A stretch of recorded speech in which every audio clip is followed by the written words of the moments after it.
So the normal way to build a mosaic is to put plates or bricks or even tiles on a base plate of some sort. Here's a very simple scene with the moon near the horizon, and we've got a little cloud here and a tree sticking up, and this is all set against a darkening sky, say a twilight sky. The stud spacing here is 8 millimeters, so 1 pixel, or brixel as we'll call it, is 8 millimeters by 8 millimeters, and that sets the resolution for the mosaic. But this is not the only way to do a mosaic. What if we turn the pieces on their sides? So that gives us something like this. So here the horizontal resolution is still 8 millimeters, but because a brick is 9.8 millimeters high, 1 brixel now is 8 millimeters by 9.8. Now we lose just a little bit of resolution with that.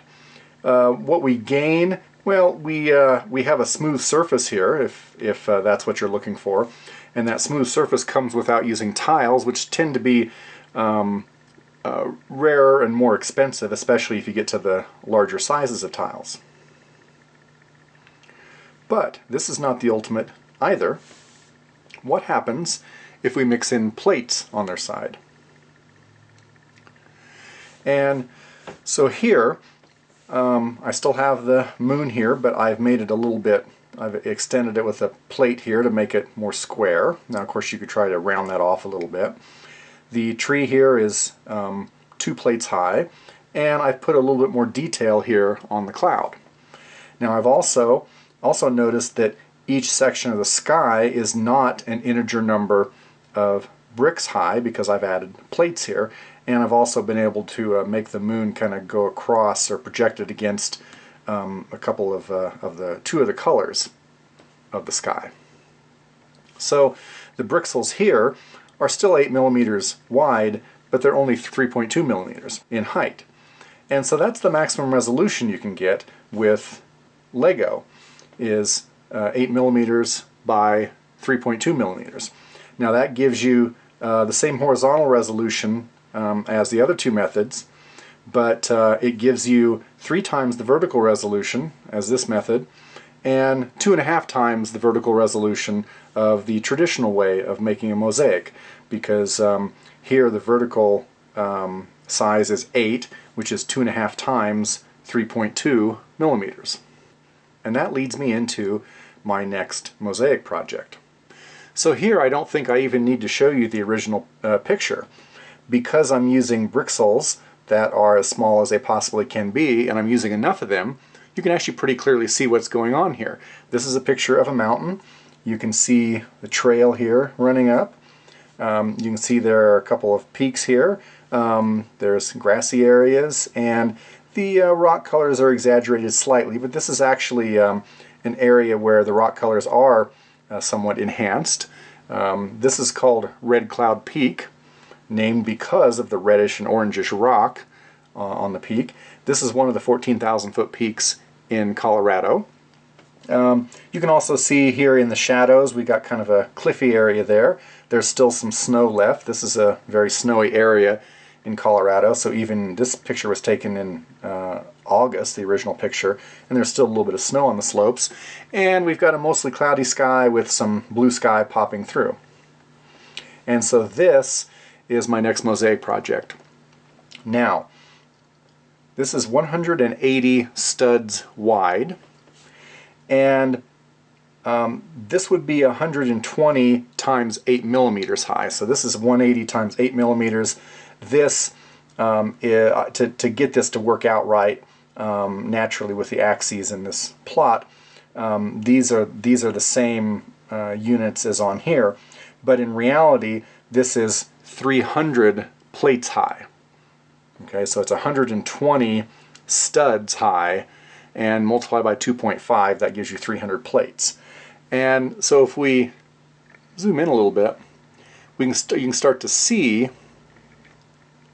the some of the individual plates. And so there are, like in here you've got some individual 1-by-1 plates.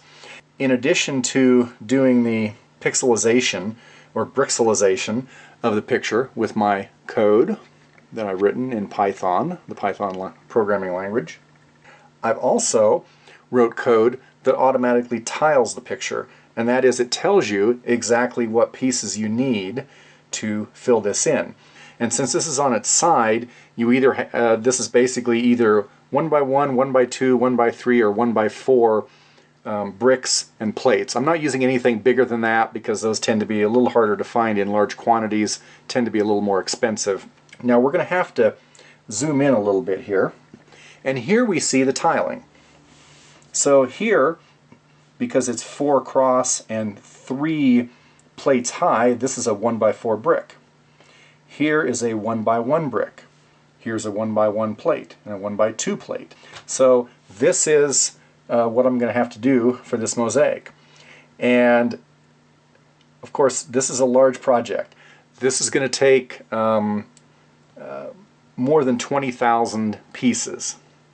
Now, these pieces are generally going to come from Bricklink. Some of them I already have, but I'm having to buy quite a few pieces.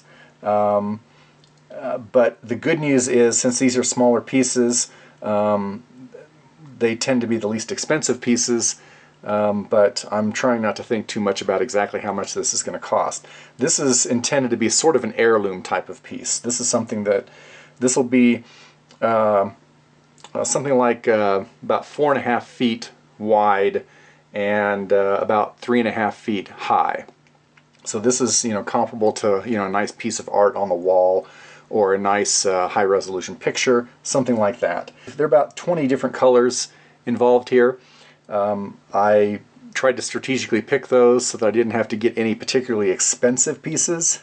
So just to give a little bit of a sample here, here are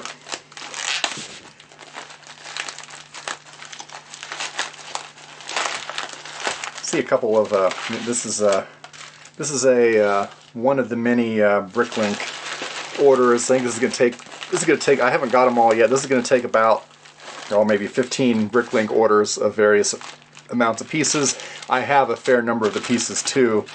So here are some of the, these are kind of standard colors here. These are reddish brown. Here is the medium dark flesh, dark orange, and dark tan. So those are some small pieces, and I need lots of those. Now here is a somewhat bigger order, and this one we're going to have to cut open.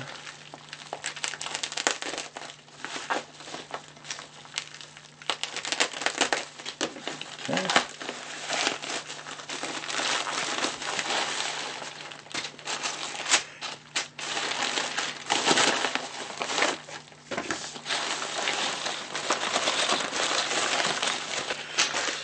Okay, now these are not part of this particular mosaic because these are all the pieces are 1 by. So these, they just the seller just happened to have some of these, and I'll need these for sky colors in other traditional mosaics and other things. So, but the rest of this is all for the mosaic. Now there are a couple cases where if the seller maybe had, I was looking for 100 and the seller maybe had 120, I went ahead and bought all 120 just for convenience.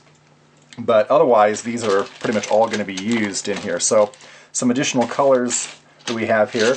We do have some orange for the most vivid colors of the rocks.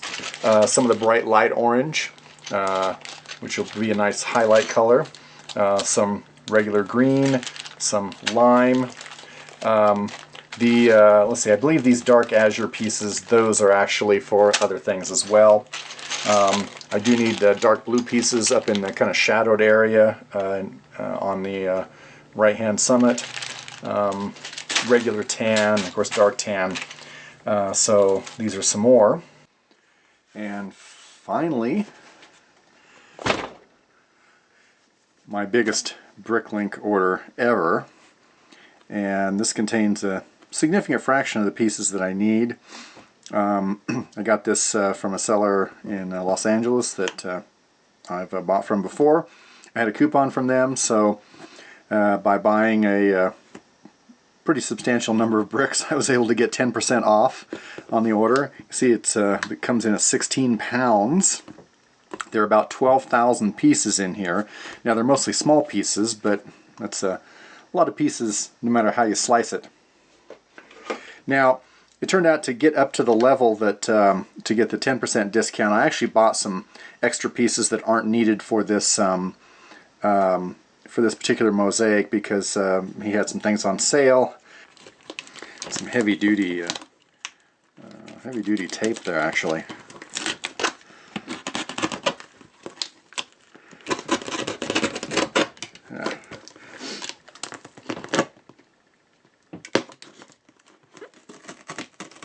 I gotta cut through my tape that I did to put over some of the markings to protect the guilty.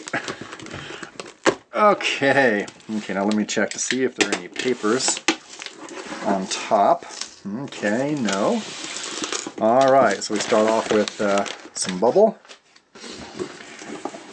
Okay, so here we go. So we got a bunch of now this also, because he sells a lot of things in bulk, these are already pre-bagged in bags of 100. So I believe I got 1,000 of these dark azure 1x2s. And I don't need those for this particular project.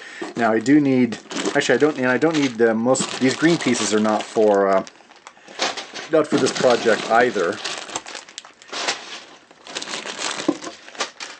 But now we start getting into some of the colors I need.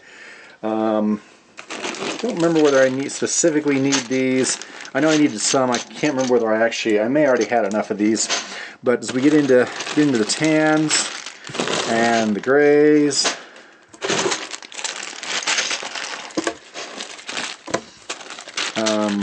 blues were not part of this project. Those again were some extras that I bought. But I did need some of these. Certainly dark grays and the dark greens and the sand greens. Needed some dark blues for the shadowy areas. More of the grays, more grays, more grays.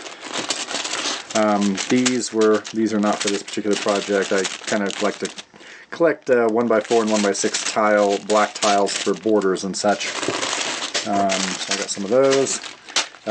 So now lime and olive greens, I need those. I need a lot of those. A lot of those. I think I got this is actually 3,000 1x1 olive plates, and I think maybe I needed about 2,000 or so. So I got some extras here because those will come in handy for other things. More of the tans. Again, the blues are not for this project.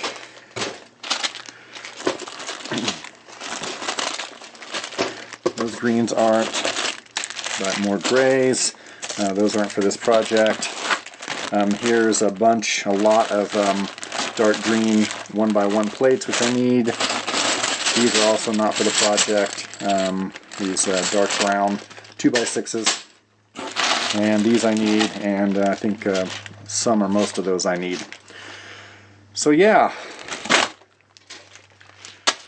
Oh.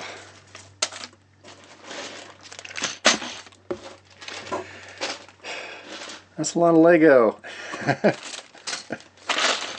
fact, what I'm gonna do here is I think the stuff I'm gonna put back in the box here of stuff that I know I don't need for this project, because I need to start working through.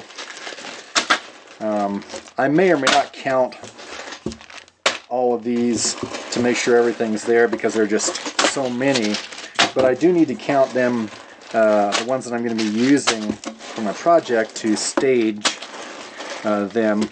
I basically, for the building here, I'm basically putting pieces in as many of these clear cups as possible, and then using these really small ones for very small batches.